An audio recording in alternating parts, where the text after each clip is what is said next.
For those who don't know, Yes. can I get the quick bio on you just so we can give a baseline here of like, Yes. you're not just some guy off the streets? Okay. Not just a homeless dude you picked up? No, not yet. All right, cool. Yes. So you got to tell me. Okay. So I was in the Central Intelligence Agency for 20 years, undercover. So I spent almost all of that time overseas, running operations. Before I was in CIA, I was in the Army. I was a tanker. I was an Army lawyer. That's the real skeleton in my closet, right? What's a tanker? I'm a lawyer. An armor guy. Okay. In an armor unit. Yeah.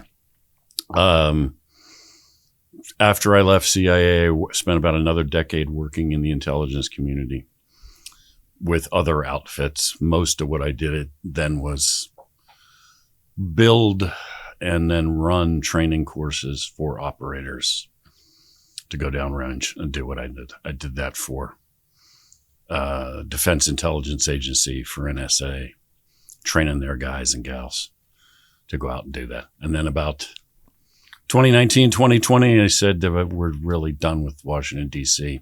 Were you living down there? I was. I mean, when I was operating for CIA, I didn't live in D.C., right? I've always hated D.C. We stayed overseas. Anytime I came home, it was like, how fast can I get back on a plane and get the hell out of here? Yeah, it seems like there's a negative energy there. Yeah. So when we retired, both my wife and I, because she was in CIA doing the same stuff, we stayed down there. And then eventually we just, this is like a lot of those decisions. It doesn't come in some instantaneous flash of light, eureka, kind of thing. It was over a period of years. We just got more and more uncomfortable being connected to the federal government in any way. And so we just got to the point where it's like, we got to wash our hands of this. We got to get out of here, stop doing this. And we ended up back in Pennsylvania, which, she was born and raised in PA. And to the extent I ever had like a home, I guess PA was it, because my dad's family is. And you're pretty rural now, right? Comparatively, because DC is. I'm up on Elk Mountain, so I'm on. I used to ski up there. I'm on a dirt road, and I'm away from it, and that's all great. Actually, it's a great compromise for us, right? Because in 25 minutes you're down in Scranton. You can find everything, and then when I don't want to be around anybody, I'm not around anybody. I'm hanging out, man. I'm like sitting on my deck. So we're sitting here today to talk about Marxism, cultural Marxism. Right. I'm sure we'll hit on communism. So you had an event, was it 3 weeks ago? Yeah, probably at this point, yeah. Yeah, where you just wanted to like educate people on what is coming. And I think that like it's important to kind of like set the history and then move into how do those things affect today. Right. So I have all these questions. Okay, cool. Can you explain to me whatever the Marxist playbook is, and then we'll move into like the history of it and just like a 35,000 foot view. Well, the playbook is to tear down the whole existing political, economic, and social order. So not to modify it, not to reform it, not to try to improve it, whatever, to burn the whole thing to the ground and replace it. And the end state of that is communism. So along the way, they throw out all kinds of buzzwords. The number one term they like to use these days is socialism, because I guess it sounds kind of kinder and gentler and fuzzier and warmer. And it's social. It sounds like they're going to do something good, but there's no edge to it, I guess. Understand that in the Communist Manifesto, socialism is a intermediary step on the way to communism. Right. Explicitly. So these guys are communists, they are Marxist, and they regard everything about the existing, again, political, economic, and social order as illegitimate. They want to burn it to the ground. And in the end, what that means is the Communist Party, whatever Communist Party that is, their members now rule, answerable to nobody. I mean, that's the big lie at the heart of the Communist Manifesto. When you're all done talking about some mythical, idyllic future, you're like, okay, but how do we get there and who makes all the decisions? And the answer is the party. And then you ask the forbidden question, who the heck chooses the party? The party does. And the answer is the party, the vanguard. The guys that have decided that they are on the right side of history. They're better than you, and because they are ideologically correct, anything is justified. Now, this existed also prior to Karl Marx. Yeah, like the behavior of it and Sure. and the systematic destruction to basically create the haves having more and the have-nots having way less. Correct? Yeah, and look, what did Marx feed off of? Marx and Engels, who wrote the Communist Manifesto in the 1840s, they fed off the fact that life for the average person in industrialized Europe was friggin' hell, right? You know, all of a sudden you got a factory and there were no rules on how long you worked, how many days out of the week you worked. There were no rules on child labor. There were, you know, and if you got injured, if your hand got ripped off by the machine at the factory, there was no workman's comp, there was no pension, there wasn't anything. So it was brutal. And they fed off of that, but then in response to that, they sell people this lie that actually turns out to be worse than anything they were fighting against. Which is the ultimate irony of it all. Yeah, I mean, look, you just look at every communist nation that has ever existed. There's no workers' paradise in any of these places, right? I mean, and that's the thing. I mean, you know, Marxism has modified over the years, but the end is always totalitarianism. In the end, it's all a big lie. You're sold this bill of goods, and by the time you wake up, it's over. I mean, when the Bolsheviks took over in Russia, 1917, literally their program, if you will, their platform was peace, land, and bread. Okay, because it's a country filled with desperate people, most of whom were serfs. I mean, they weren't still technically. Didn't the Bolsheviks come from the Ukraine region of Russia? Well, they came from all over, but the thing is, they were, you know, the Tsar went away, the absolute ruler of Russia went away. Yeah, the monarchy. And right? and he was replaced by a democratic government. And the Bolsheviks were one party. Yes. They were one party, and they were a minority party in that assembly. So the absolute ruler was replaced and a democracy emerged. And then these guys are a minority party. And then they staged effectively a coup. At that point, it was, okay, we're done voting. We're just going to seize power now and start killing everybody that doesn't agree with us. But they sold the idea that they were going to make everybody's life better. And you're friggin' desperate and you can't feed your family. It was World War I was still on. The Russians were losing a zillion guys. You don't have land. You literally can't feed your family, and people are dying. I would say coming home in body bags, but they weren't coming home at all. Your son went off to war and you never saw him again. Nope. So desperate people bought the lie. And by the time they woke up, it was like too late. Way too late. Now if you open your mouth, now you're dead. So for those that don't know, that was the Romanovs, and for the Right. cartoon fans, it was Anastasia.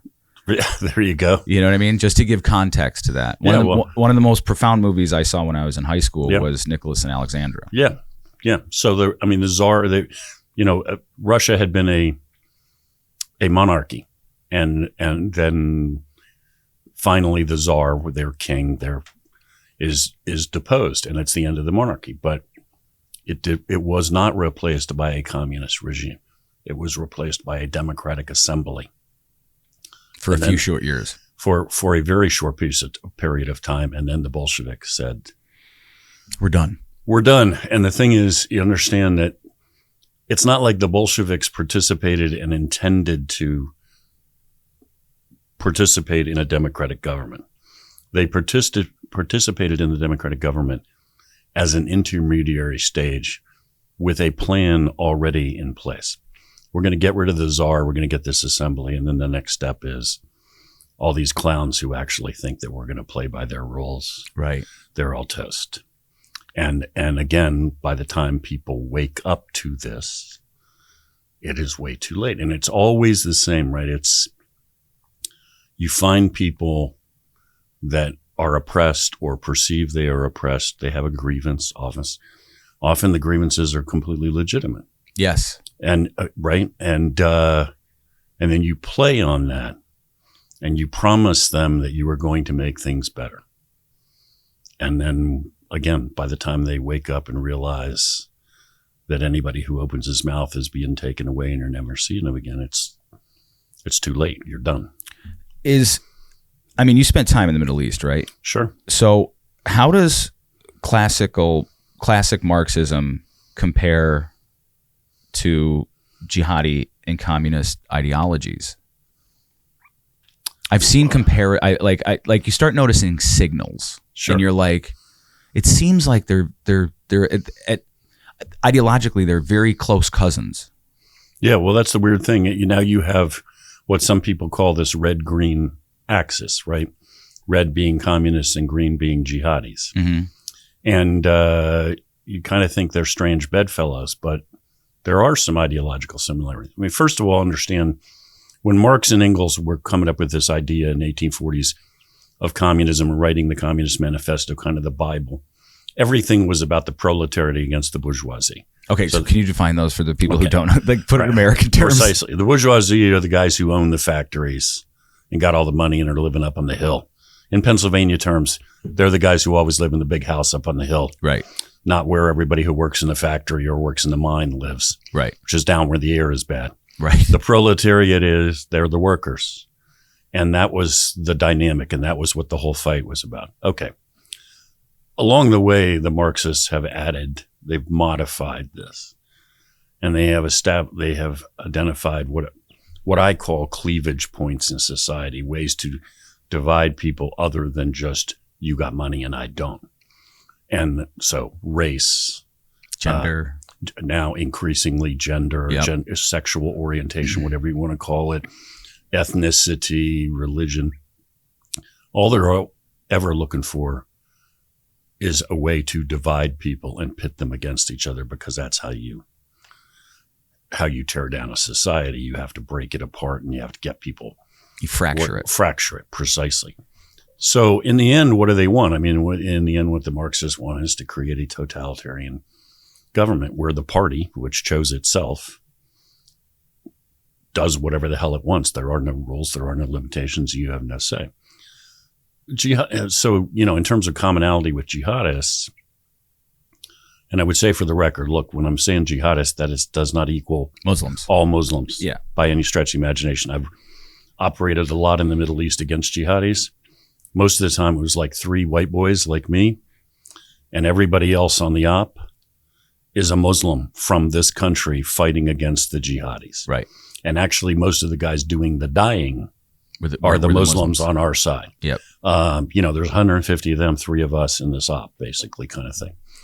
So just for the record, in the end, what are the jihadists looking for? They're looking for domination, right? They're not looking for religious freedom. This is not you practice your religion, I want the freedom to practice mine kind of thing. This is either you will convert if you're not us, or you will be subjugated and, if necessary, eliminated. Mm-hmm. But one way or the other, we're on top. And again, just to drive home, this is not all Muslims thing. Obviously, jihadists hate Christians. They hate Jews. They hate anybody who's not Muslim. But more than that, they hate, most of all, any Muslim who does not agree with their interpretation of Islam. Right. If you are an apostate, a person who doesn't think right in their view, and you're a Muslim, you are the worst of all, man. Years ago, ISIS captured a Jordanian pilot who was flying against them in Syria, I think. And his plane either crashed or was shot down, but he was captured alive. They put him in a cage and they burned him alive. I saw that. And that was not just because they're sick guys, although they are. It was a deliberate, concrete representation of the fires of hell. And the reason for that was because you're a Muslim and you're fighting against us, you're worse than all the rest of those guys. You're worse than the Christians. You're worse than the Jews. Because you're a traitor. Because you're a traitor to the faith. You're wrong thinking. Yeah. Oh, man. So are you familiar with the Frankfurt School? Yeah. Can you elaborate on that a little bit? Critical theory, repressive tolerance, stuff like that. This is what I was alluding to a little bit earlier. Marx and Engels come up with this idea literally in the 1840s. It's all about the poor guys that work in a factory against the big guy.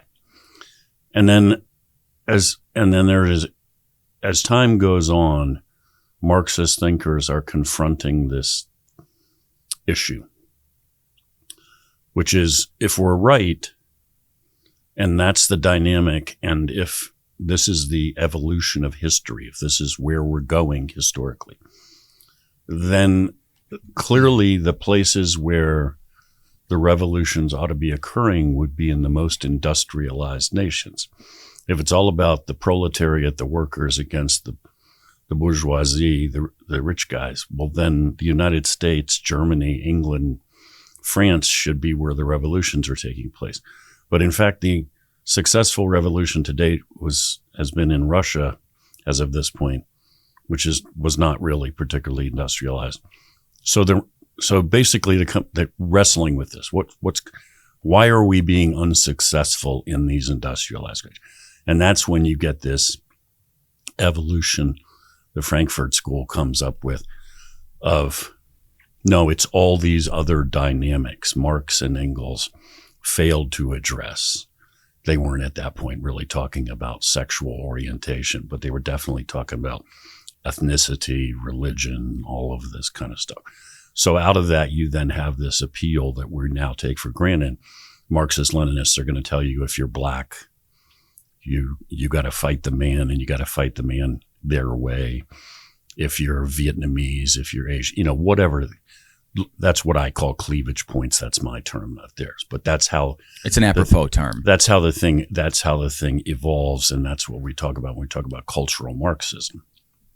So they found a way. Idea. So they found a way. So they said it's not just workers versus we need to find other ways to divide, other ways to tear these guys apart. This isn't working, and they have been remarkably successful if you think about it.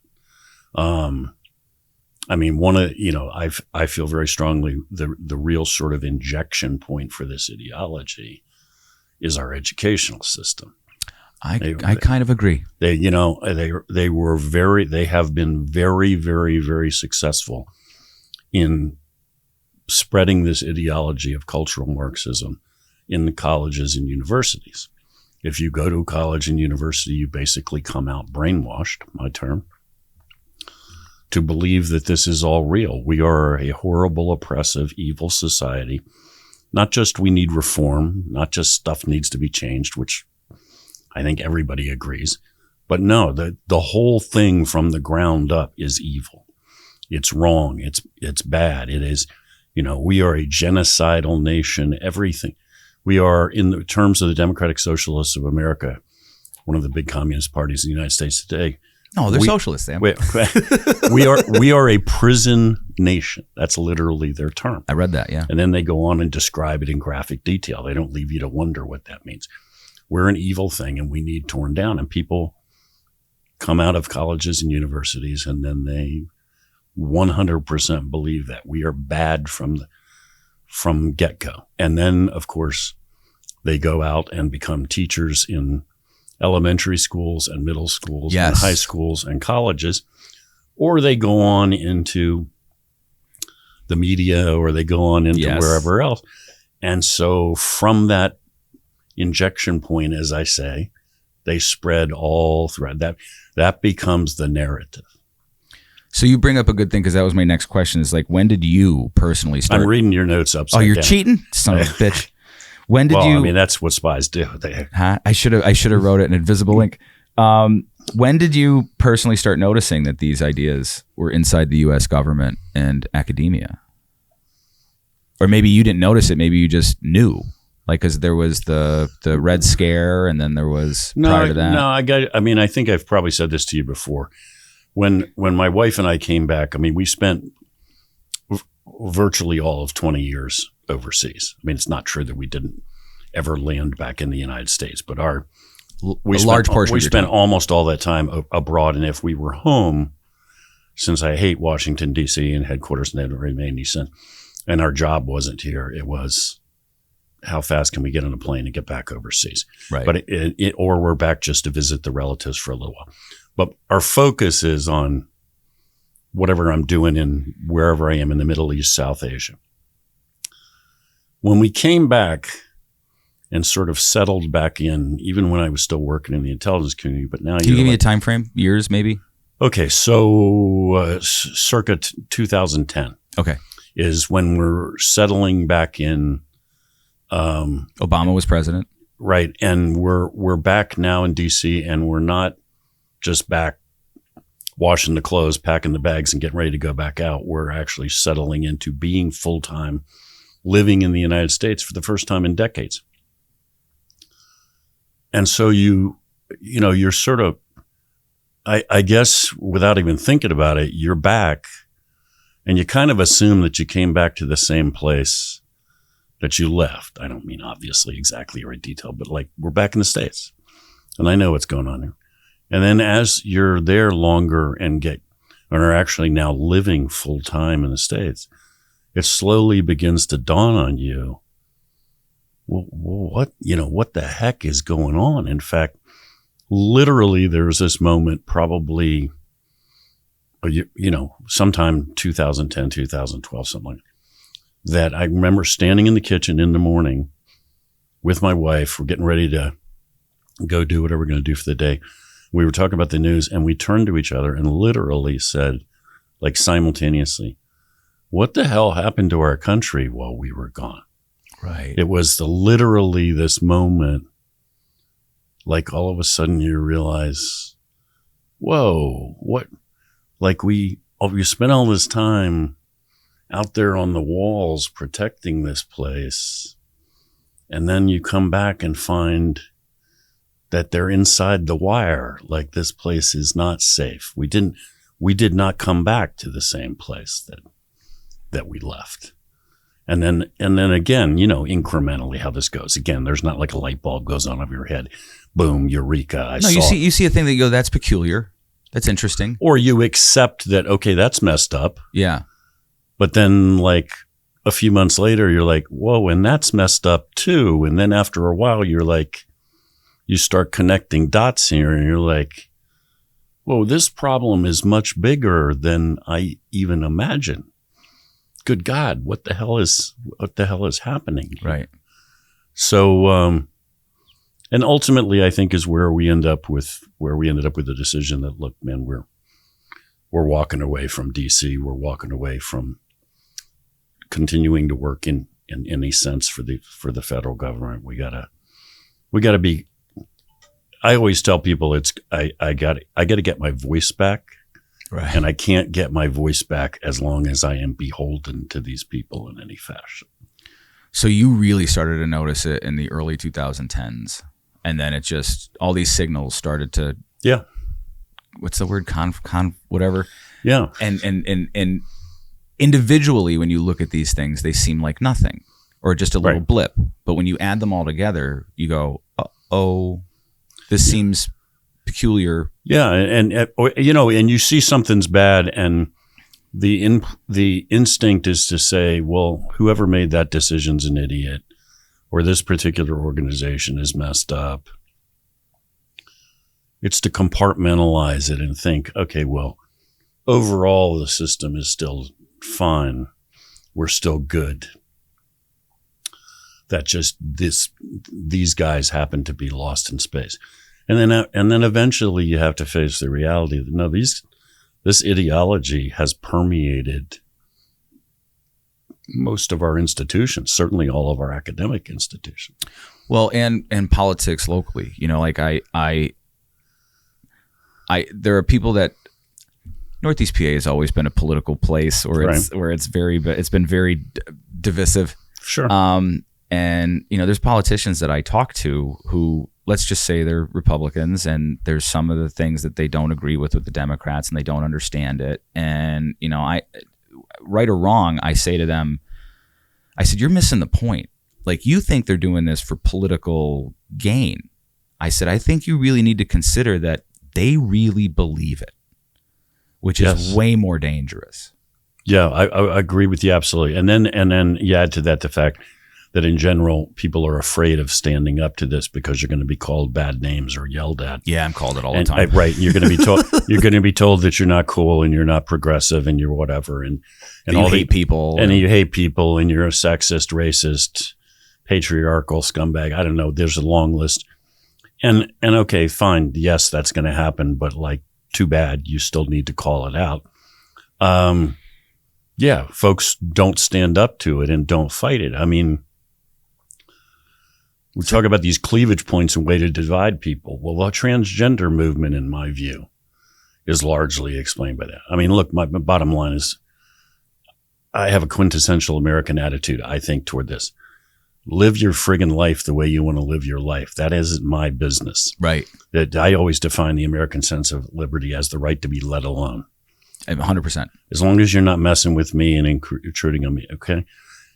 That's bedrock. That's what we've always been about. But as the transgender movement is being pushed now, that's not what it is, right? Because what they're not saying is, leave me the hell alone. I want to do this. What they're saying is, you're wrong, and I'm going to stand between you and your children. I'm going to make the decisions for your children. I'm a teacher. I'm going to pull your kid aside and tell Johnny that I think he's really Susie. We're going to start talking about transitioning. We're going to do all kinds of things. And you would think as soon as that begins, there'd be a friggin' firestorm and everybody every public official would be saying, leave people's children alone. That's mom and dad's business. Yes. You are now stepping. I mean, that there can be no tolerance of this. Teach the kid arithmetic. Teach him all the stuff you're not teaching him. Stay out of that business. I laugh because it's true and it's sad. Right. It's very sad, right? And yet people are afraid to say that. And man, you search in vain, don't you, for a public official most of the time who will have the courage to stand up and say that kind of stuff. They're very rare. I mean, how, right? You can't find the courage to say you have no business as an elementary school teacher coming within 10 miles of interfering with this kid's relationship with his parents. They raised the kid. Hands off. You teach them these academic subjects. And by the way, you work for them. Yes. That would seem to me to be pretty cut and dry, pretty straightforward.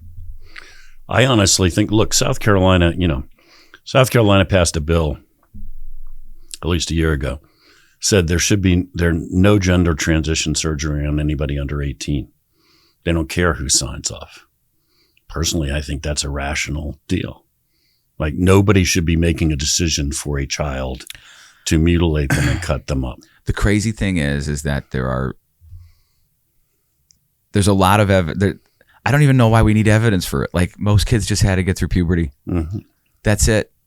It's like once they're through puberty. That's 100%. That's exactly right. They're confused and by the way, you're making this seem like this is cool and the thing to do. A social contagion. I mean, I was researching this for an article I was writing months ago. And one of the saddest things I ever saw in my life was how many posts there were online by teenage girls celebrating the fact that they had had their breasts removed and posing topless with these surgical scars. And you think, and the girl's 13 years old.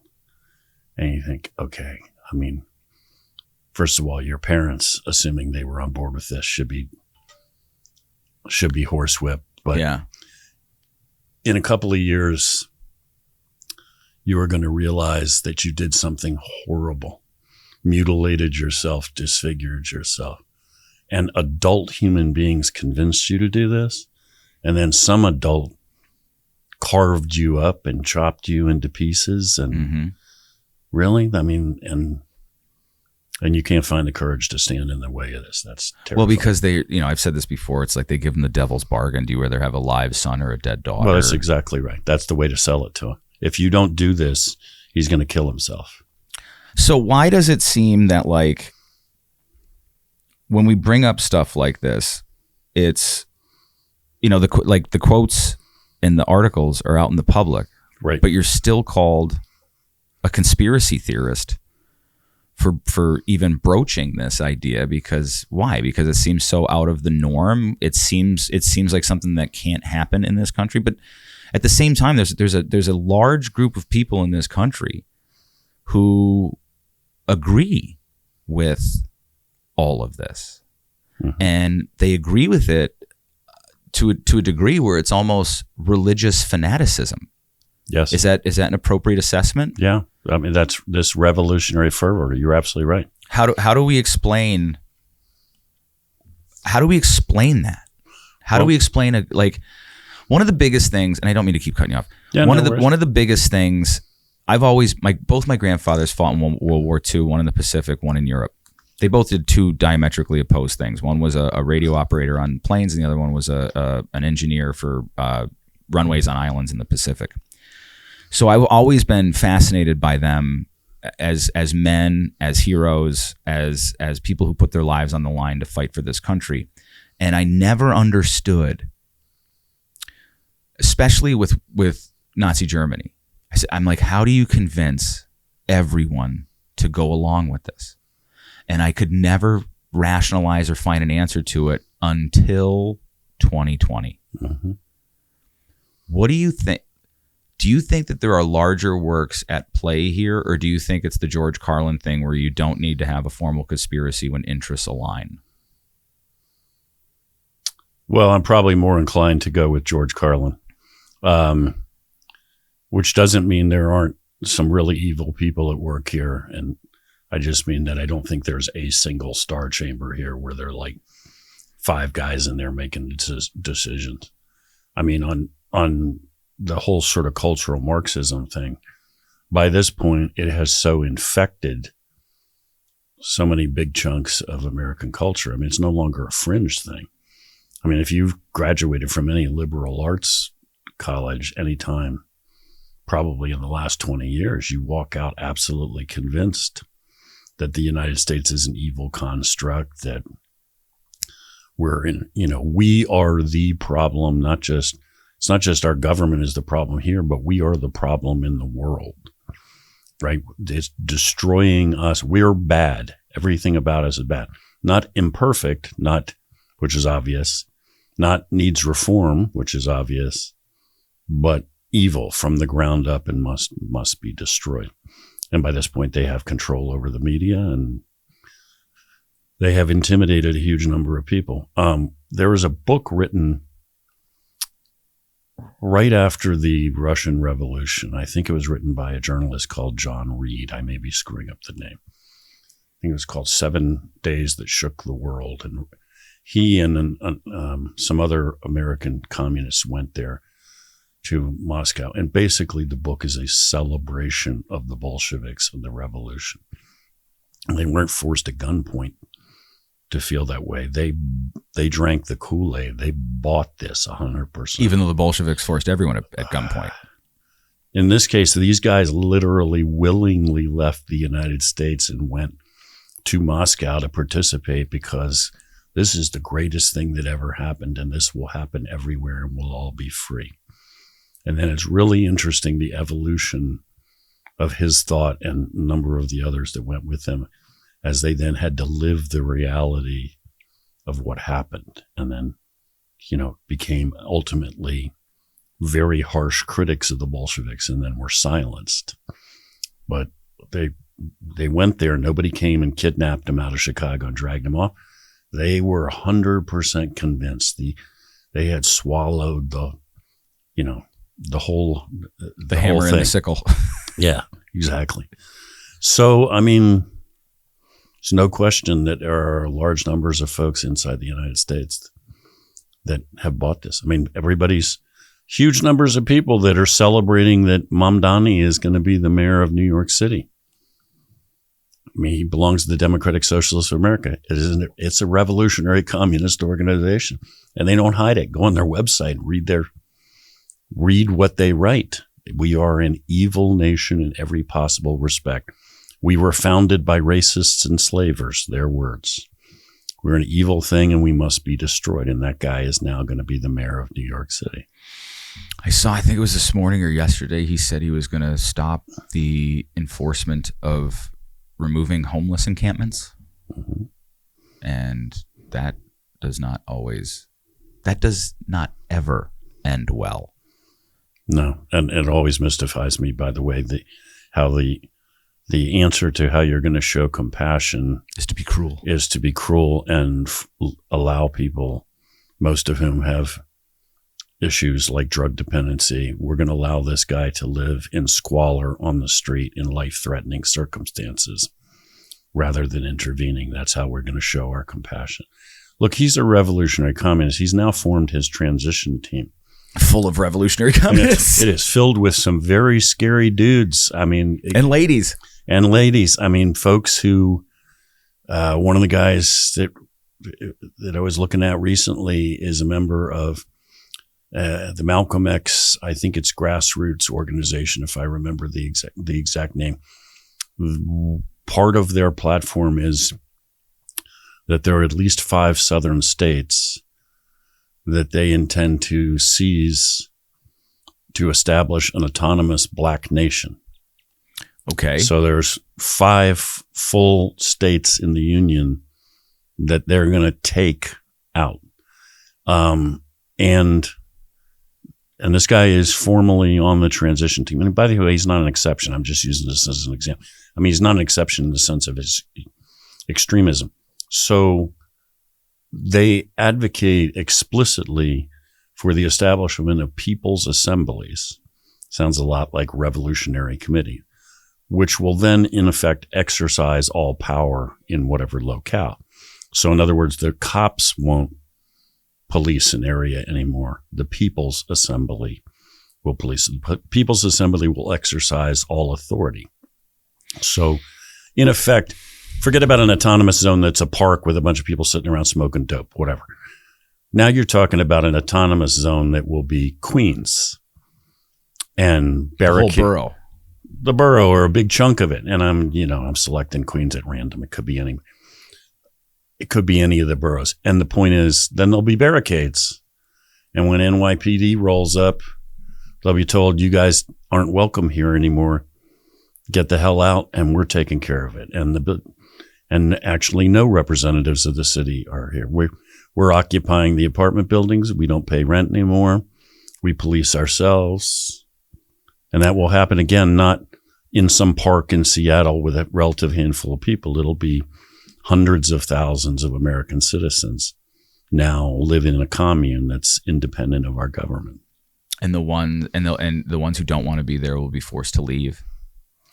Either they'll be forced to leave, or if they can't leave, they will just have to submit. Because the way this plays out, obviously, is the People's Assembly will be the people who decided there was going to be a People's Assembly, because we're back to that. Who's the party? The party is the party, whoever decided. So they will then decide what the rules are, and they will decide how they enforce them. And nobody's going to discuss anything with you if you get in the way. Some degree of force will be used to compel you to agree. And Mayor Mamdani is going to be sitting in the city hall, so he may or may not formally sanction that. But when it is declared, he won't. There's no way in hell he's sending NYPD to break those barricades. He'll probably show up and stand on the barricades with him. And let's be real: if you're a New York cop, and there's a communist in City Hall and half of Queens just declared itself a commune, and you know that if I attempt to enforce the law, I'm the one who's going to get thrown behind bars and pay the price. Well, you're not going to try to do that on your own. They'll just watch. It seems like it's all these chess moves to create, like, you Star Trek guy? Yes. You ever hear the Kobayashi Maru? One of my favorite things, right? That's why I love Kirk. It seems like they're setting up I mean, the no-win scenario. All CIA case officers respect Kirk because he changed the rules so he could win. So that's why we love the Kobayashi Group. You don't play by the rules. You reprogram the computer if you have to. But yes, I mean, that's exactly where you're going. Look, I'm going to, people that think this is all, that's great, man. I don't know what pills you took this morning, Sam, but now you're making crap up. About a week ago now, ICE officers were down in Manhattan, down lower Manhattan, and they were getting organized because they were going to go to Chinatown and do a whole series of raids on workplaces, which is a neighborhood close to where they were, and arrest folks that are here illegally. So at this point in Manhattan, this is true in many cities, there are groups that in an organized fashion collect intelligence on ICE movements. Yes. They're literally There's billboards too. Yep. So there are apps and there are websites, and they actually provide people with formats, basically the same format U.S. military uses for reconnaissance, where they report data and give them all the details we need. How many guys, how many vehicles, what are the license plates, what kind of gear they got with them, which direction are they going. They're doing it in Scranton. It doesn't surprise me. Yep. And so this is happening in Manhattan. So you got these ICE guys getting together, trying to get organized, coming in. A lot of them were coming from Jersey. You got a staging area, which I think was in a parking garage before they move out. The next thing they know, there are hundreds and hundreds and hundreds of people outside because the folks that are tracking them have now vectored in people who then confront them. And there's, physical violence ensues to prevent federal officers from doing their jobs. NYPD has to respond. Some handful of people are arrested, but ICE actually is driven out of Manhattan. They can't stage the ops. They have to retreat. And this mob follows them as far as Lincoln Tunnel until they go into the tunnel to head for Jersey. Jesus before Christ. They break off. So in the aftermath of that, the New York police commissioner, who has agreed to stay on under Mamdani, she calls the person in ICE in Jersey, who is the big guy in charge of this whole op, and reads him the riot act and tells him that this is all ICE's fault for attempting to carry out this operation in New York City, and to knock it off and stop doing this, and I don't want to see you here anymore. So that's the mob violence that forces federal officers out of the city. The response of NYPD formally from the top is, it's the federal officers' fault, it's the federal government's fault, and you guys aren't welcome here. Now, Mamdani hasn't even sat down in the mayor's office yet. He doesn't even formally take office till January 1st. So if that's already happening in New York, you can imagine what's going to happen when the mayor is on their side. That multiply that by 1,000-fold across the city. It's one of my favorite movies that made me think was Oliver Stone's JFK. Mm-hmm. And I remember Kevin Costner's character talking about theoretical physics, and he goes, theoretical physics can say an elephant can hang off a cliff with its tail tied to a daisy. I think the things that you are saying are not, they're not out of the realm of reality. As a matter of fact, it looks like it's leading towards a high probability. And why is it that everyone is just like sleepwalking into Armageddon? Because that's what that means. Like, if you take away people's ability to like think for themselves, freely travel, mm-hmm. That's hell. And why is it that, like, is there no will? Is there no, the struggle I'm having with this, and then I want to ask a couple more questions, but the struggle I'm having with this is that it's a catch-22. So if I believe in the Constitution in America, right, and this threat is here, and I didn't allow it to happen. Right. People before me allowed it to happen and encouraged it. I can't think of another fix besides becoming the thing that they claim that you are to fix it. Do you see what I'm saying? When it's like where you can't, like, there's no way out for anybody who believes, like, because common sense and conversation isn't going to change it. Well, I mean, I think that the danger is certainly, or one of the many dangers is that we end up in exactly the situation you're describing, right? You got a bunch of communists trying to take over the country, and they're way down the road to doing so. And so you end just so people know, this isn't like step one. This is, they're way along. It started decades ago. Yeah. And so one of the dangers is you do get to the point where the only way to respond to the fact that these guys are going to act outside the law and outside the Constitution is you're going to have to respond forcefully outside the law and outside the Constitution. I would hope to God we never get to that day, but I mean, I hope to God also. But people ask me, ask me if that is where we are headed in some form, probably every time I speak, and I'm doing question and answer almost every time. And by the way, it's never some dude that looks like he's ready to rock and roll carrying an AK or something. He's not a Gravy SEAL. He's like he's like a dad. Or he usually looks like he's been selling insurance his entire life. And he's about 60 and he probably never even had a traffic ticket, which just makes it that much more impactful to me. I'm like, what the hell did it take to get you, Mr. Milk Toast? Yeah. To the point where you're ready to, you're talking about throwing down. So I hope to God we don't end up there. But what we can't do is we can't just continue to pretend like it's not happening, which to me is what we are doing. Like, people are terrified of calling somebody a communist.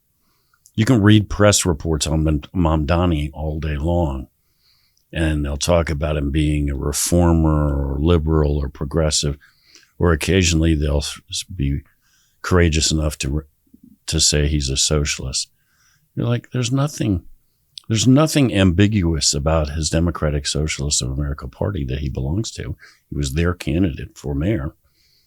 Again, you can just go to their open website. You don't have to attend a secret meeting or bug their conversation. It's in plain sight, Sam. It's in plain sight. I mean, their goal is as explicit as it could possibly be. And yet you search in vain for somebody who will say that out loud, so I guess what I'm saying is we continue to allow them to operate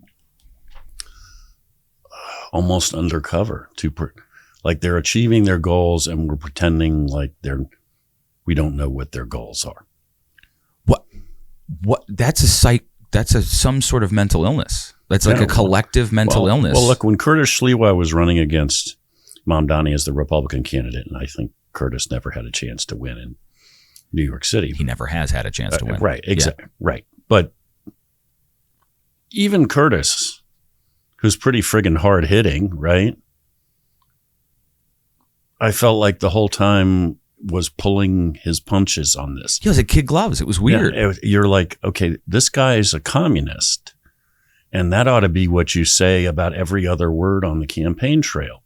And then you ought to be explaining to everybody what that means, what the heck that means, and what that's going to mean to you in the real world. And let's just say this over and over and over and over and over and drive it into people's. And yet even he, who obviously has some guts, right? The guy's put his life on the line. So even he felt like, I got to pull my punches. I can't say that. So you're basically giving them the space to do this. You're letting them get away with it. Yeah, what's the Jordan Peterson line? He's like, good men are capable of incredible violence and choose not to. So if you're capable of standing up and protecting the people, your neighbors, your family, why is it that the words are the things that you like? If you're not going to be indiscriminate with a bullet when the shit hits the fan, why would you be indiscriminate beforehand with your words? Yeah, well, I mean, they obviously have cowed people and intimidated people and made them feel like you're going to be attacked if you say these things. Okay. People ask me that all the time. I want to speak up on such and such, but I'm afraid they're going to attack you. And my response always is, okay, I'll spare you the suspense. Yes, you're going to be attacked. Are they going to call you bad names? Yes. They're going to call you everything you think they're going to call you all those things. And then a bunch of stuff you never anticipated. So just get over it. Go through it. I mean, if you were serious about saving the country, then for the love of God, man, don't let them convince you to shut up. I have a friend who's a black artist. Really not like a political guy. And in Butler, when Trump got shot, that affected him so much that he had to paint it. Right? He texted me. He goes, what do I do? I said, well, you're an artist. Paint it. So he paints it. He goes, but what about like the repercussions? I said, look, if you paint this, like you're going to be a race traitor. Yeah. You're going to be all the things that you think that I've been called. They're going to call you that. And are you ready for that? Yeah. And he goes, yeah, I'm ready for that. And I think a lot of people just aren't, because it's tough. It's really tough to be on the receiving end of people you don't know and they're scorned, because everybody at their core, I want to be liked. Nobody likes it. It's not cool. You just got to make a decision, man. And like, okay, is that more important, or is my country more important? And I'm glad you brought up the fact that this guy that we're talking about is black, because obviously often this is painted as, well, if you criticize any of these people like Mandami, you must be a white racist kind of thing. Yeah. And that is not the shtick, I mean, in working in advance of the presidential election, I and a bunch of other folks in the area spent a lot of time down in Hazleton. So Hazleton is at least 2/3 Hispanic now, yeah. Almost all Dominicans. They're all friggin' here for a reason, because they left garbage behind that they don't want to come here. And they are overwhelmingly, right, entrepreneurs, hardworking folks, business people, whatever. Every meeting we ever had down there, they were the most patriotic, unapologetic Americans. Like, I spoke down there and got a standing ovation, whatever. But the point is, probably the most enthusiastic response to me speaking in a long time. And everybody in the room, other than me and a handful of other guys that went down with me, was Dominican. And they're all folks who were born in the Dominican Republic and moved here. And so they know why the hell they're here, and they know what it's all about, and they know what the real danger is. And they're not apologizing at all. They're like, we're not going to tolerate communism and socialism and all this garbage coming here. No way. And I don't care what you say about me. I mean, it doesn't even enter their minds to care about it. It's so strange to me that you don't hear their voices. It's so strange to me, like the people that we're told, are the ones who are like the real American, but you never hear from them because they have a dissenting point of view. Yes. So it has nothing to do with the race. It has nothing to do with the country. No. It has nothing to do with it. What it has to do with is, like, look, my wife's Russian. Yep. She was born in 1992, right at the fall of communism. Right. The remnants were still there. She's way more American. Well, not way more than me, but like, we're pretty equal. And she understands.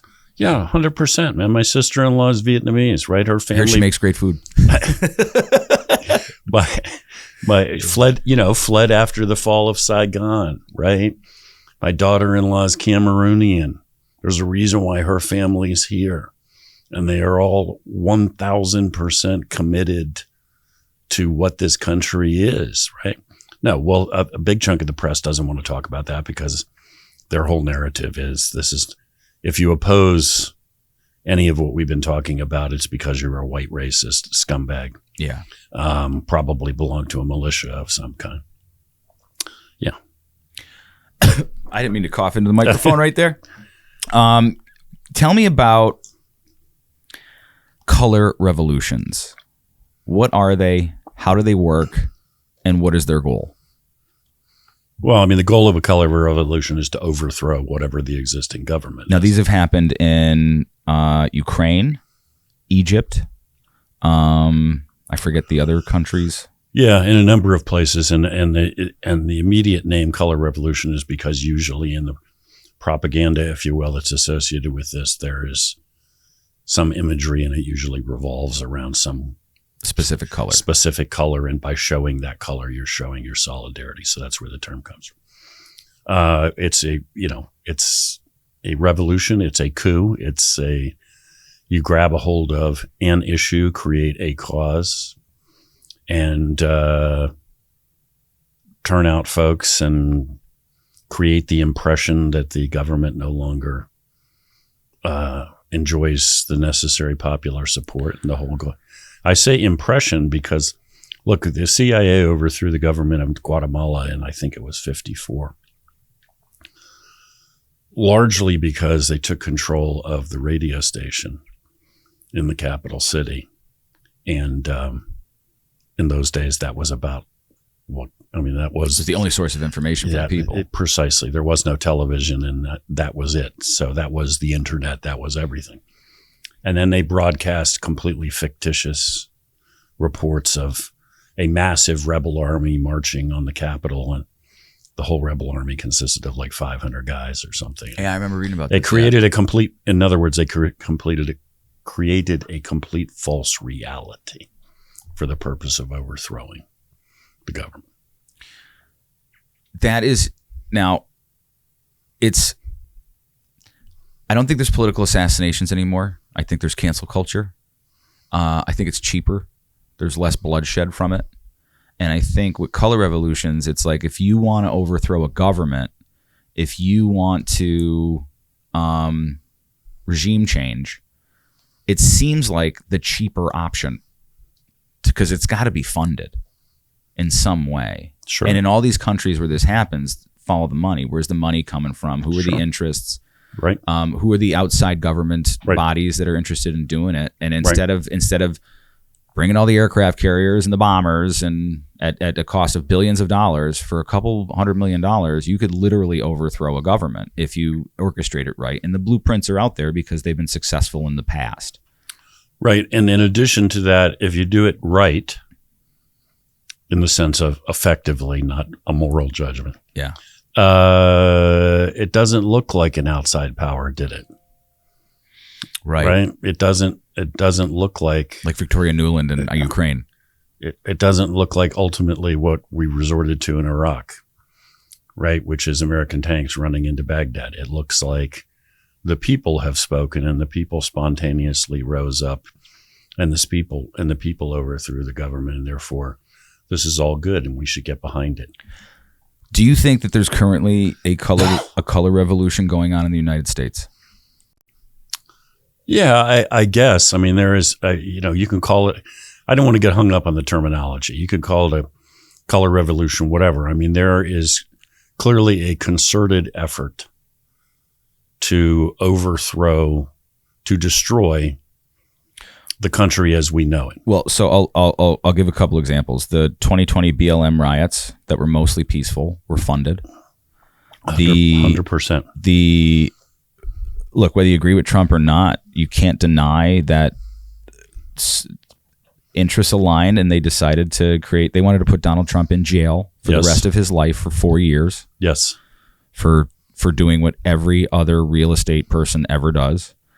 And you can't deny the fact that there's a group called Open Society that has funded the campaigns of over 100 district attorneys in this country, not including funding the protest groups to show up in these places with the signs, because nobody's at home with glitter.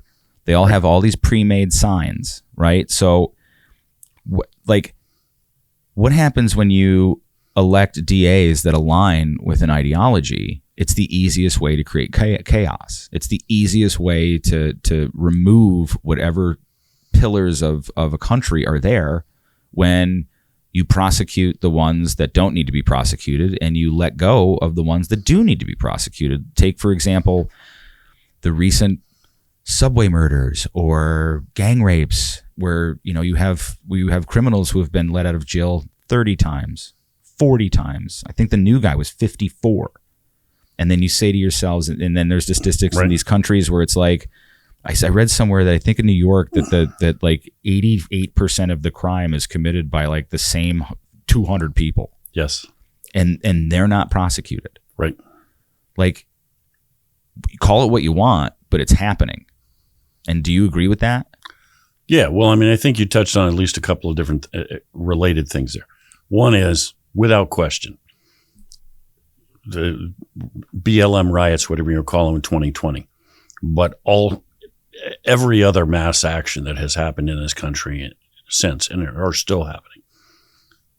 There's no secret. I mean, you will search the mass media in vain for any reference to this. But if you actually dig into it, all of these things are organized and all of these things are funded, and they are usually funded by billionaires and these huge nonprofits, and massive amounts of money flows down. So most of it is government money. Well, a large portion of it, excluding the billionaires. It's NGOs. There's government money that comes through NGOs. There's private money that comes through NGOs. But the point is, none of this crap where it's supposedly a spontaneous uprising of people none of it is spontaneous. None of it is disorganized. Often it's the same characters, the same cast of characters. I mean, you'll look at like 3 or 4 of these events. It's the same people, all campaigns, around the and it's the same guys. Or you'll see different names on organizations. But take 2 minutes and look at the actually determine the physical address of the office from which they're operating, and you realize it's the exact same office in DC as like 4 other ongoing things that all pretend to be independent of each other. So there's no question of orchestration, mass amounts of money. The second thing that I think you touched on is just like the legitimization of the use of violence and force, right? And it is clear to me that the left has made a conscious decision. I'm using the left as shorthand, for the moment. They have made a conscious decision to employ violence, right? That's what the 2020 events were about, but we've seen it in many occasions since, and we're going to see a lot more of it. And honestly, that's like the end of the republic, man. That's once you allow violence. Once, the whole deal is we're supposed to have agreed as a society to rules and limitations, and we solve our problems in certain structured ways for a reason, with a written constitution and a whole bunch of laws, et cetera. And as ultimately, if one side has decided that they will not play by those rules, then everybody else will ultimately be forced to follow suit. And this is exactly what the hell happened to the Roman Republic. They had a whole, they had a democracy, and it was structured differently than our constitutional republic. But they also had a lot of unwritten rules. For them, it was a lot of traditions. But basically, they had a system, and this is how we solve our differences, and these are limitations. And then eventually you just end up with a bunch of guys with a lot of power and not a lot of guns, but swords in those days. And they began to just employ those means. And then the next thing you know, it's blood in the streets. And now you realize we can't go back. Like, it was acid on the foundations of the Republic. You can't put it back. I mean, it's interesting when you read about the way the Roman Republic fell, is even when it was way down the road, when in hindsight you or I would look at the history and read it and think, okay, well, you guys are done. There were still people right in the middle of that. I don't mean just the average Joe, but the folks who at the top who really were still thinking, it's not too late, man. We can put this back together. We can all agree to go put everything back in the box and play with it. And in retrospect, you realize you were doomed, man. It was way too late. You crossed too many lines by that point. That really, that bothers me. It worries me a lot. Is, ultimately you're going to find that this is the system now. We solve things in the streets, violence and chaos. Has there ever been an example of a country or a government since the fall of the Roman Empire to say, okay, we can go back. We can re-implement the things that this was all about? Or is it always, it's just you're prolonging life, or you're prolonging death? in essence. Yeah, I don't know. I mean, no example comes to mind. I mean, certainly, like there's nowhere that's like, oh, in Albania they were down the road and they were like, all right, today we're gonna course correct. Unfortunately, even when somehow or another it eventually gets put back together, the first thing that happens is you fall into the abyss for a long time. Yeah. I mean, you just and I feel like this is a theme that keeps running through this conversation we're having, is for you to imagine that we change course requires people to start standing up, and I'm talking to folks in positions of authority, and actually talk about what the hell's happening. Yeah. Like, talk about this. Well, I mean, you just talked about before where I wanted to bring up that, like, our country, a lot of it was about debate and public displays of ideas. And we don't do that now. And once you stifle that, they're like, I don't know how you get that back, because you're supposed to be able to talk about basically anything and may the best idea win with reason and critical thinking. But we're not doing that. No, I mean, I always say to folks, all the pictures of the founding fathers are of a bunch of guys in powdered wigs and stuff. And you imagine that they were all very stiff and very understated. And you're like, these guys had every meeting in a bar, man. Yeah. And they went through multiple wars and smallpox epidemic. These were not shy, retiring individuals sheltered somewhere. And most were under 30. Bunch of young guys, and they knew exactly what the heck they were talking about when they said freedom of speech. That doesn't mean everybody's going to be super polite. Right. We're going to be really loud and really aggressive. But at the end of the day, having exercised that right, we're also going to play by the rules and follow the law and so forth. So it wasn't about being shy, retiring, or timid or anything else. Very much to the contrary. But it's about saying the things that were unpopular. Speaking truth, right? I mean, how many, you just think about your elected representatives. Are there any of them that you have even heard talk about any of the things we're talking about in terms of, they keep trying to pretend like none of this is actually happening. I mean, even the ones who are attacking Mamdani are terrified to call the guy a communist. Yeah. A man whose party says we are an evil, horrible construct created by slavers and racists, a prison of nations, on and on and on, and who advocates for explicitly communist solutions. It's emotional. And he won't, and they are terrified to say it. Do you think any foreign actors are amplifying this, or do you think it's 100% homegrown? No, not 100% homegrown. Yes. I mean, it's like I always refer to it as like a witch's brew, right? Mamdani got a lot of support from organizations directly tied to China. Not. How is that possible? Well, how is that allowed? Well, it shouldn't be allowed. That's another question. Where the hell is American counterintelligence? I mean, the Chinese operate something called the United Front, which basically means they're from a million points of contact all over the world, they're pushing for whatever's best for China. So they operate all across the United States. They interfere in state and local and federal politics all the time. And they buy up farmland. And they do all kinds of other nefarious, and they penetrate the systems that run our critical infrastructure, and they do a million other horrible, nasty things. And it's a lot more than just one girl named Fang Fang or Ling Ling or whatever her name is was sleeping with Swalwell. I mean, it's done on an industrial scale. And they operate down to the state and local level because, well, first of all, because some of those state and local governments have a lot of influence, but also because it's a lot easier to recruit a guy when he's at the local level and he's trying to make a name and he needs money.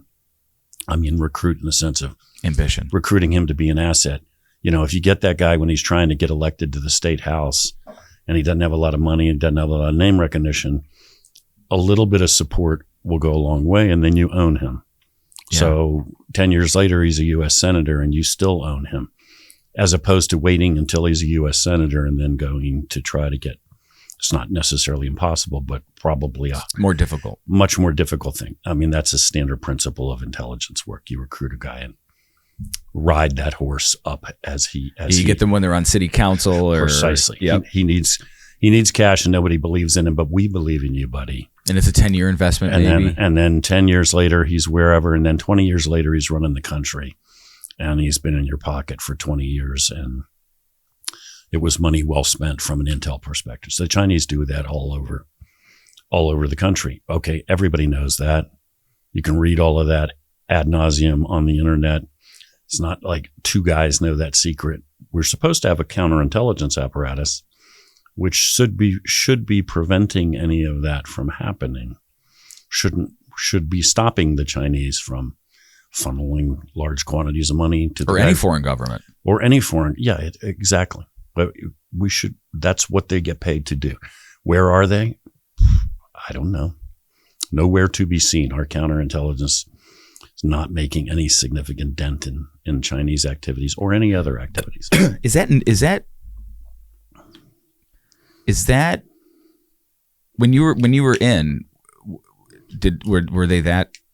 I'll give them grace, naive, or were they pursuing those things, or is it kind of like a people are people? Sometimes it's mutually beneficial. Sometimes. Well, I mean, the first thing to be clear on is CIA doesn't have a charter to do counterintelligence in the United States. Well, they don't, but. Well, they may do. None of this is intended to say CIA has never done shit that they shouldn't have done. Right. That's not where I'm going. Right. The CIA's job is to collect intelligence abroad. Now, if there's a Chinese guy on U.S. soil who I can meet in McLean, Virginia, for dinner in a relaxed environment, as opposed to trying to make contact with him in Beijing, will CIA meet foreign sources on U.S. soil? Absolutely, all the time. But their primary focus is not counterintelligence in the U.S. And actually, by law, if they're doing anything like that, it has to be with FBI permission. So would the FBI be the ones that are supposed to be looking FBI at that? 100%. So the Brits have what's called, well, what most people refer to as MI5. I'll just use that name. That's not really the formal title, but that's what everybody calls it. That's a domestic counterintelligence organization. It's not cops. It's not their FBI. It's not their Scotland Yard. They're spies who work inside the United Kingdom against foreigners. So if you're a bad guy inside the UK, inside England, MI5 is supposed to gather information on you, and if necessary, feed that to law enforcement to get you arrested. We don't have such an entity. There is a national security division within FBI, and they are the ones who are supposed to be our MI5. This doesn't work. And I don't, look, I'm the last guy in the world to say we should create another agency because we already got too many. But the FBI is cops and spies, totally different mentalities. And so what you got is a bunch of cops trying to function as domestic counterintelligence guys, and they just don't have the right. I mean, cops and spies do totally different things. Cops go arrest somebody who already committed a crime, figure out who the hell did it, and put them in prison. Spies theoretically are acquiring the information to prevent the crime from ever happening in the first place. Well, that's the point, is to prevent it. That's the whole point. Yeah. They're not supposed to go figure out who blew up the World Trade Center. They're supposed to stop the World Trade Center from ever blowing up. Okay, so it's just really doesn't work to have guys from a law enforcement organization in charge of counterintelligence inside the United States, because they're just wired totally differently. Just like if you put CIA in charge of doing a bank robbery investigation, it would be a nightmare. They would suck at it. So, it's just totally different thing. The bottom line is we're dropping the ball. We're not stopping the Chinese. We're not stopping anybody else on our soil. Do you think that's a leadership thing, or do you think that is kind of like you spoke before about unwritten rules like the Romans had? Is there some sort of culture inside these agencies that kind of looks away? Well, I mean, maybe, but there are also political constraints. You were talking before about, are we talking about many factors or one thing? And I said, I kind of go with the George Carlin thing. It's When interests align. Yeah, and just kind of a confluence of events. I mean, look, on the Chinese thing, the Chinese are running rampant. They're stealing our technology.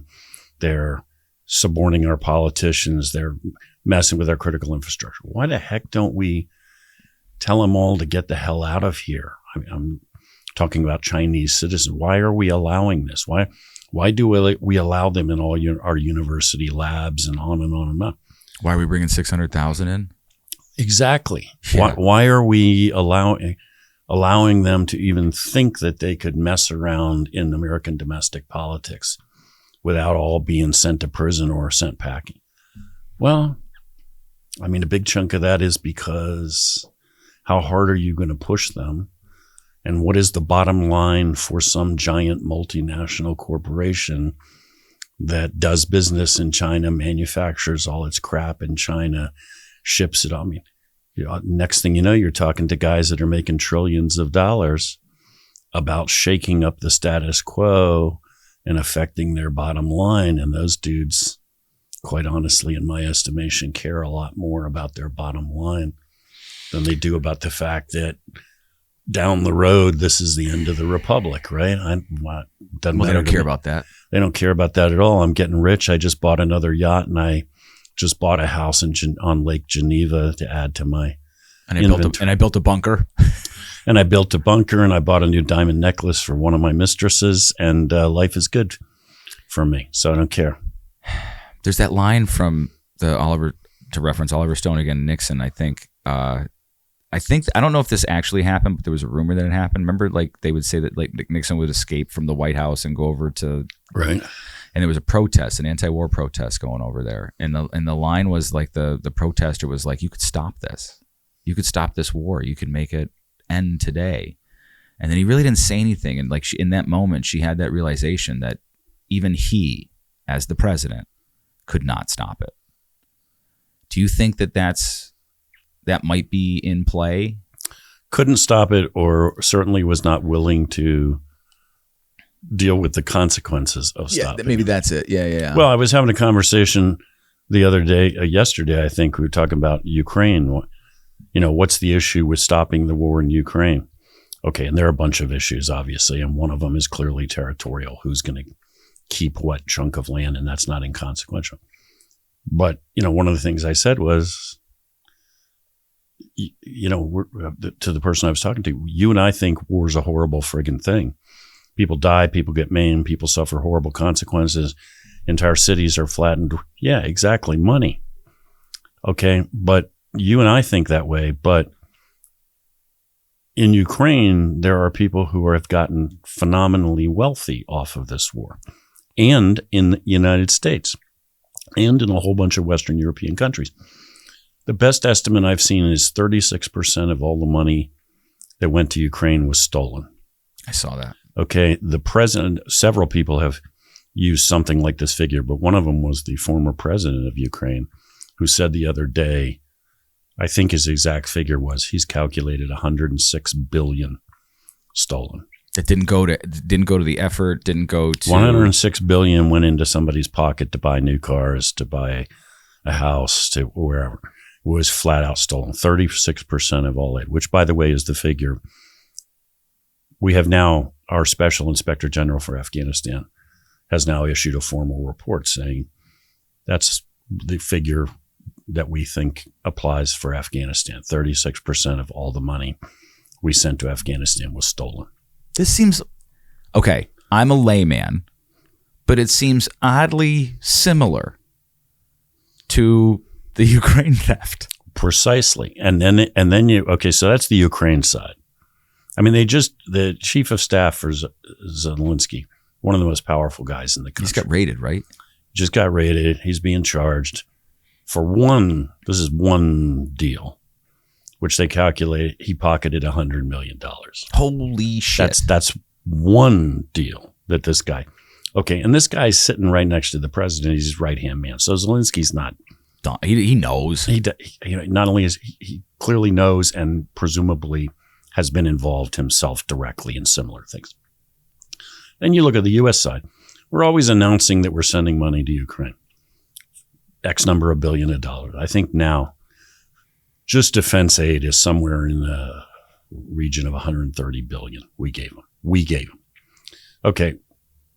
We say that, but what it really means is we sent billions to Raytheon or Lockheed or General Dynamics, some big defense contractor, to make this stuff.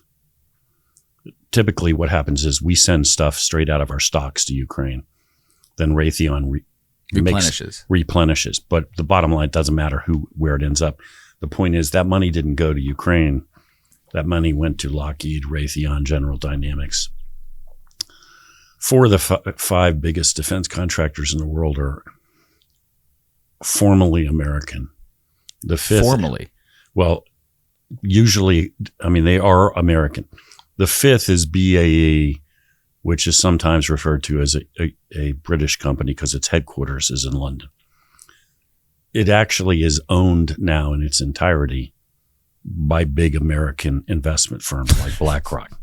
So they still got a British flag up, and their headquarters is in London, but it is in fact owned by American capital firms.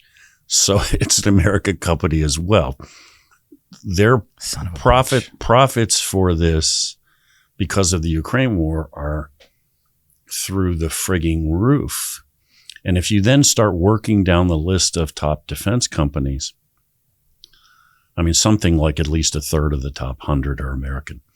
But after the only other folks that show up on that list, I mean, there are a couple of Chinese firms or whatever, but basically then all the firms are French, British, German, Dutch.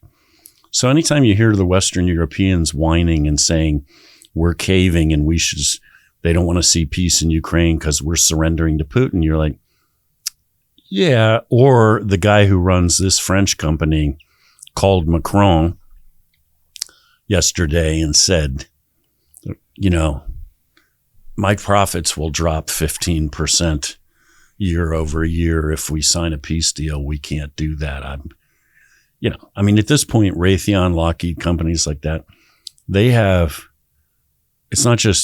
even begun to fulfill all the orders they already have. So it's not just that their profits are already through the roof. They have now scheduled out into the future years of production. I mean, things have never been so good for them. So how in 5 years do we make it incredibly lucrative for both vaccine companies and defense contractors? How does that? It seems like the last 5 years have been a little abnormal for their profits.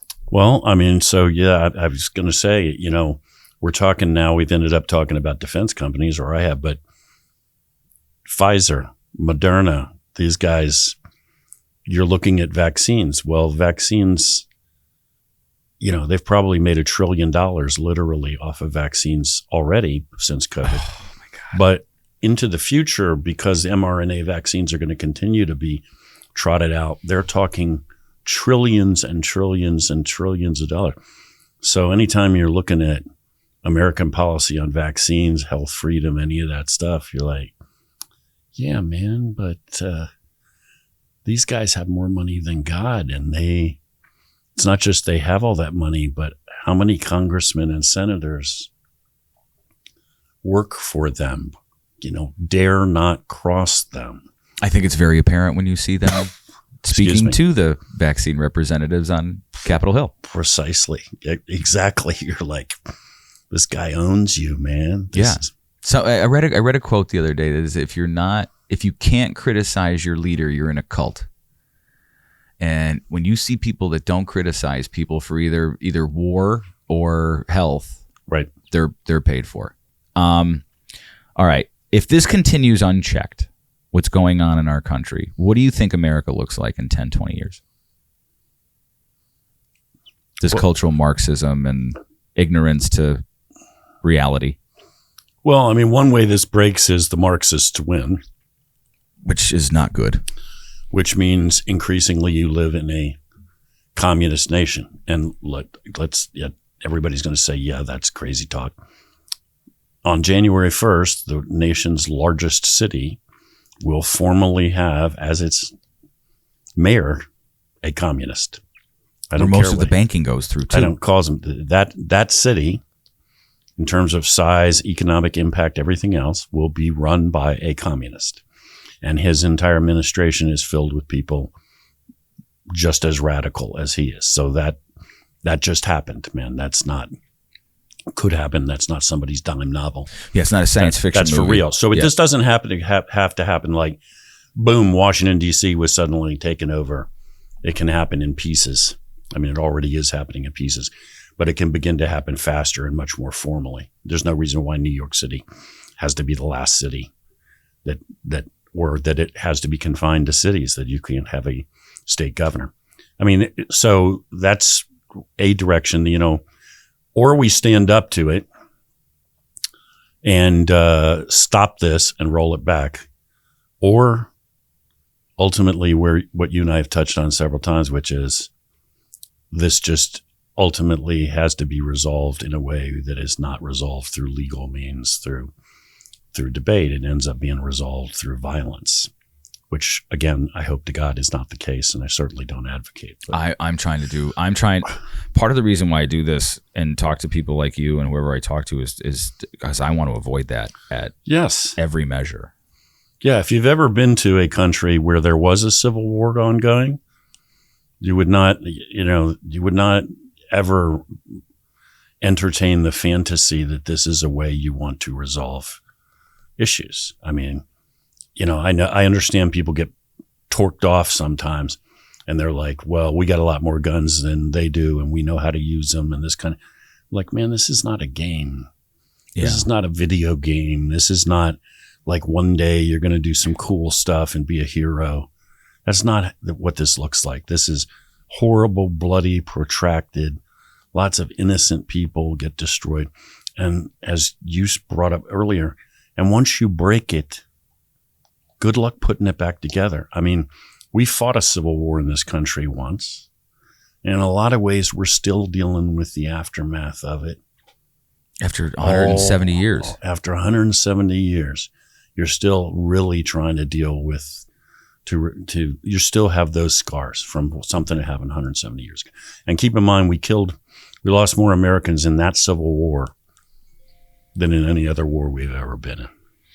It's horrifying. And I was reading something where it said how many people, the statistic was how many people actually fought in that war, what percentage of the country, and it was only like a little bit above 1%. That means 99% of the people were not doing anything, and these were people who at the time who were like hunting for food and gardening, and they're strong and they're healthy and they don't have Netflix and no social media. Yeah, and like, what do you think's going to happen? Well, look, in general, and I say that, to go off on a little bit of a tangent, please. I mean, there's nothing clean about any armed conflict. No, it is not a video game. I mean, people will watch, video of us hitting a speedboat in the Caribbean, and it all looks like something off of some Call of game, something, and it's all very abstract. And you're like, okay, that's not what war is, man. War is, as lots of guys in this area, people in this area know, is, people die. A lot of those people are really good people that die. A lot of them just are broken for the rest of their lives in a whole variety of ways. A lot of folks just have the misfortune to happen to be living in the middle of wherever becomes a war zone. They're not on either side, but they still die or get destroyed in some fashion or the other. It's ugly, which is why, there are times when we have to go to war. I always say maybe we ought to think about it a little more before we do it, because once you start it, they're really hard to end, and a lot of horrible, horrible things happen. I was in Northern Iraq 2002, 2003. We were the first guys into the country. When we launched the invasion in the north, we killed Iraqis by the thousands, I'm sure. Most of those guys were goat herders? 18, 19, 20-year-old guys who they hated Saddam more than they hated us. They just had no choice. They were inducted, put in the army, and told to go fight, and they're more terrified of Saddam than they were of us. And the next thing you know, they're being smoked by the hundreds in airstrikes on positions. You're like, okay, well, that's war, and that's what we got to do. But they weren't. I mean, who dies in most wars? Like people who don't want to go to war. People who didn't ever want to friggin' be there and just want to go home. Yeah. So it's not cool. And we, again, it is sometimes necessary. Just one of the things that, as we ramp up on Venezuela that I keep saying to people is like, let's just slow down here a little bit. I mean, I'm no friend of Maduro's. He gets run over by a garbage truck tomorrow. That's a good day. But you're talking about starting a war. There's people on the internets that are saying that it's not just about the drugs and everything. It has something to do with, and I don't want to go off on a tangent here. I just want to bring it up. It has to do with certain election machines. That idea has, I mean, that is definitely in the mix now. The idea that that the Venezuelan election machines rigged the election. And they've been doing it for 20 years. That's the accusation. And up to 75 countries, I believe. That's what they've, again, that's the claim. Maduro is a scumbag of absolutely epic proportions. He should rot in hell. And they are in bed with, the Venezuelans are in bed with the Iranians, the Russians, the Chinese, the Cubans, all the creatures of the night. I have yet to see the proof that satisfies me that they, in fact, rigged the 2020 election. So it has nothing to do with they wouldn't do that if they could. But there's no I've seen a lot of the information, including the information behind the most recent book that came out. And that was my commentary. It's like when I was all done looking at it, I was like, I understand he would do this if he could, and he's a slime ball, and I get it, and I'm on board. You don't have to convince me. What I haven't yet seen is the part where you took this software and had a guy who knows how to forensically examine software, and he pulled it apart and showed me how it works and proves to me that it does this. And if they've really been doing it for years and years and years all over the planet, somebody on our side should be able to take that software apart and say, this is how it works. That's what I need to see. You wrote a book called Beyond Repair. Yes. Is it your feeling that our national security apparatus is even awake to whatever internal ideological war seems to be happening right now in our country? Absolutely not. You don't think that they... No. Our whole intel apparatus is broken, man. I mean, it's for a whole variety of reasons. It's broken. So it's one of the commentaries I always have when people attribute everything in the world to the CIA is like, you know what, man, in kind of a weird way, you wish they were good enough to do that, if that makes any sense. Like your vision of the all-powerful agency that can pull strings all over the planet, you kind of wish, actually, you had an agency that could do that. And once upon a time, maybe, not anymore. I mean, which is not to, again, I'm not absolving them of everything. I'm just saying, no, we're not on top of anything of these threats. Not at all. What, I know you got to do your honeydew. What can you, around, I always keep saying this where I can't do anything about like national politics or whatever, but I might be able to have some sort of effect locally in my own community.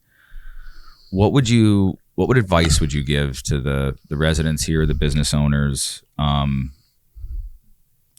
voters that they should probably do and start paying attention? I think the single biggest thing is that people just need to speak. Need to not be afraid to talk about these issues. And first educate yourself on the issue and then speak about it. Yeah. And as you know, anytime I'm out talking, one of the first things I say is, for the love of God, when you guys go home talking to an audience, don't go home and say, because Sam Faddis said this, it must be true. Go home and act like an American citizen and do your own research. And if you conclude that I don't know what the hell I'm talking about, then God bless you. Literally is what I say. Because now you're being an American citizen and thinking for yourself.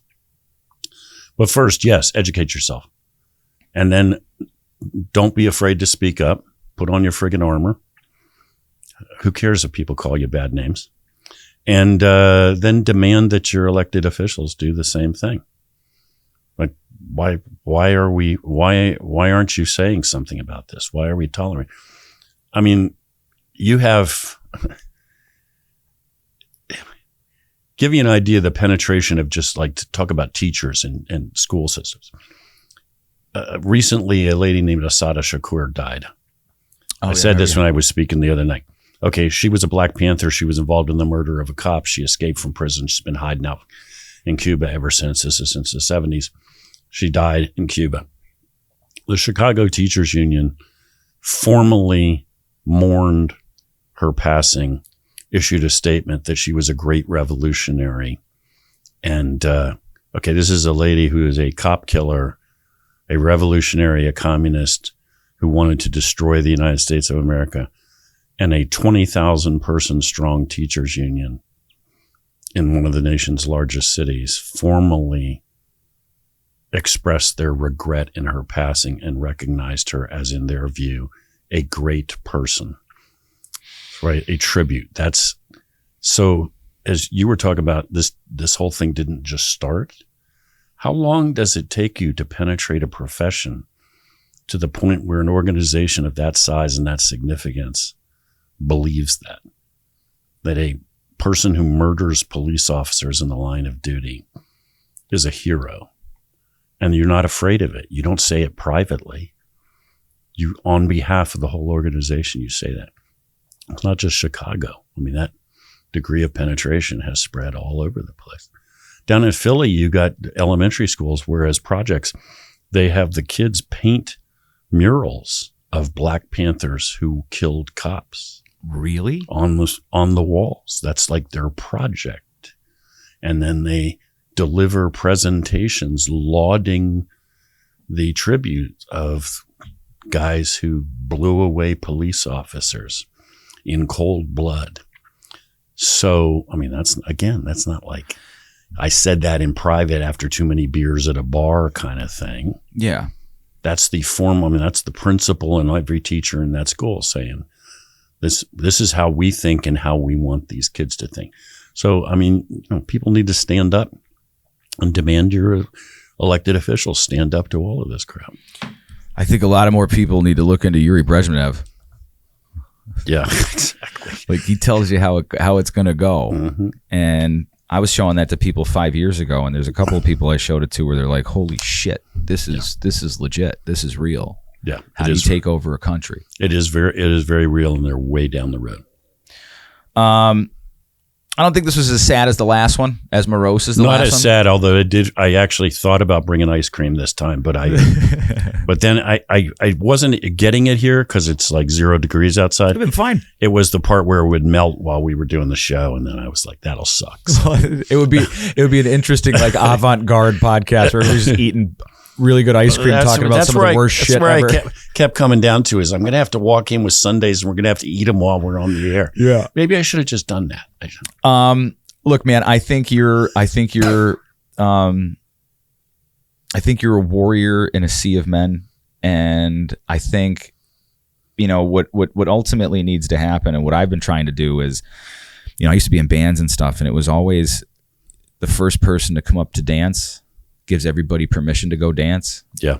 And I really respect and appreciate what you do. And I really respect and appreciate what you're trying to do by bringing people together. The event that I was at 3 weeks ago, which is if you notice, I got my wife to go, which was a surprise to me. And, well, it was proof she existed. So that was the first thing. I'm a lucky guy and she's real. Okay. But she was sitting there looking at me. She goes like, I know all this. I'm no like, doubt. I knew you would. I knew you would. She lived it.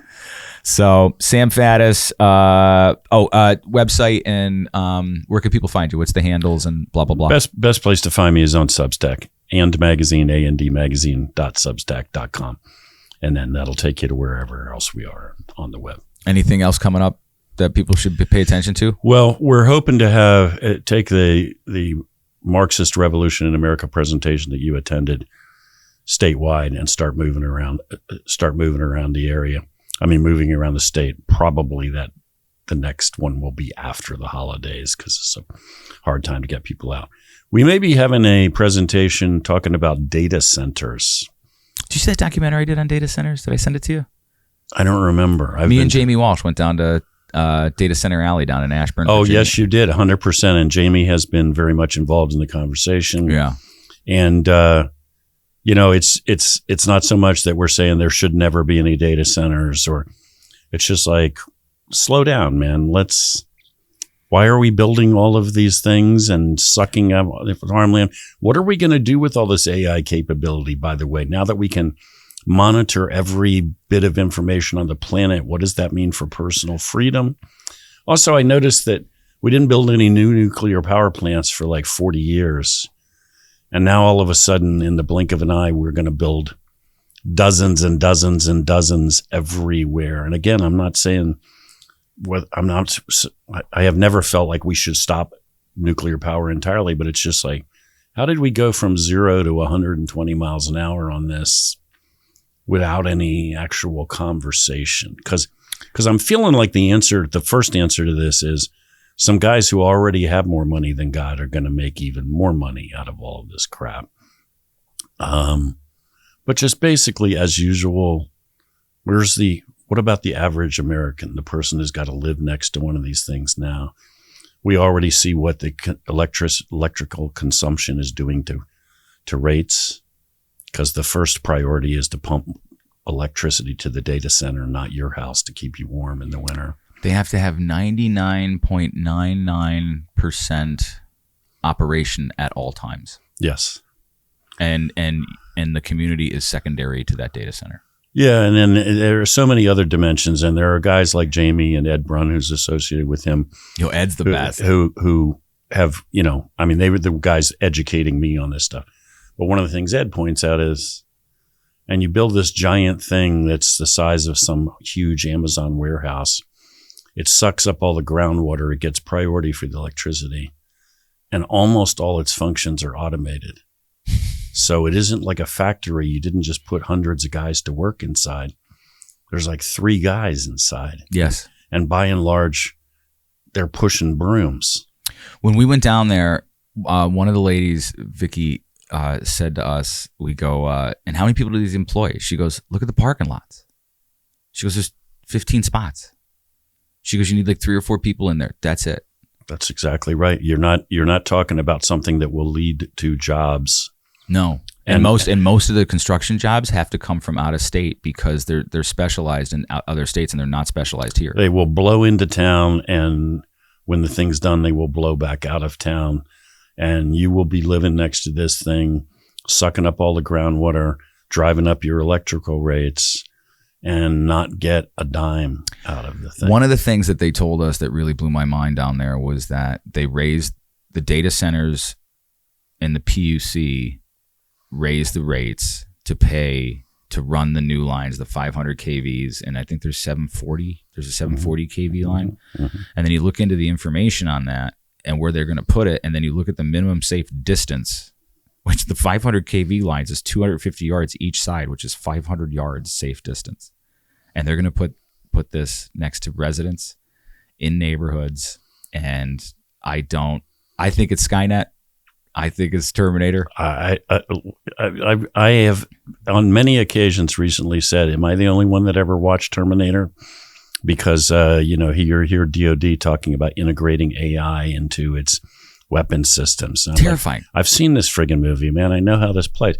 But, in general, I mean, as with most of our presentations, this thing we want to do on the data center, and we did one a few months ago, and on a much smaller scale. I want to try to get a good audience and promo this thing. But the whole point again is we want to educate people. We're not telling people what they got to do. Yeah. You're right. The bottom line is, before you wake up one day and find they're all of a sudden building this thing next to your house, here's what you need. We've done some similar stuff on solar farms. Same thing. Before they come in and they start doing this, let's just talk about it, man. What's actually in those solar panels? What happens when they break in a hailstorm and all that stuff leaches into the ground? Because the company's not going to care. Nope. And you're not going to be able to drink your well water forever. Well, my big argument too is like with the data centers is they build these monstrously large concrete buildings that they can put up in a minimal amount of time. And Ohm's law. Mm-hmm. In 10 years, you're going to need way less of what you think you need. So 100% full in 10 years will be 20% full. So what did we build? Because now the rest of it is just, they're going to leave. Like, it's the same thing as the solar farms. Like, they're going to leave. 100%. They will walk away. The corporation that was there was all about money. They're not about your community. So again, this is kind of the standard thing, is like, let's just give you the tools you need as a citizen to make smart decisions and decide how you feel about this. Nobody's trying to say nobody's ever going to build an AI center, a data center, and nobody's saying we shouldn't build any new nuclear plants. Just saying, wait a second, man. I must have missed the part where, as a country, we talked about these issues and made a decision. Because I feel like, again, somebody at the top is getting really rich and really powerful out of this. So we're just supposed to shut up and go along. That bugs me. You're a badass, my friend. And if you want, I can hook you up with all the Archibald people up there, because they're trying to do data centers up there. I'm sure they'd happily sit and listen. 100%. We're up. We're probably talking February at this point. Okay, awesome. We should promote it, and we should get a bunch of people there. And if you want, we should get a certain state rep there to talk about it, because he is impassioned. He's impassioned, and he's a good man. Appreciate you, Sam Faddis. Take care. Be awesome, brother.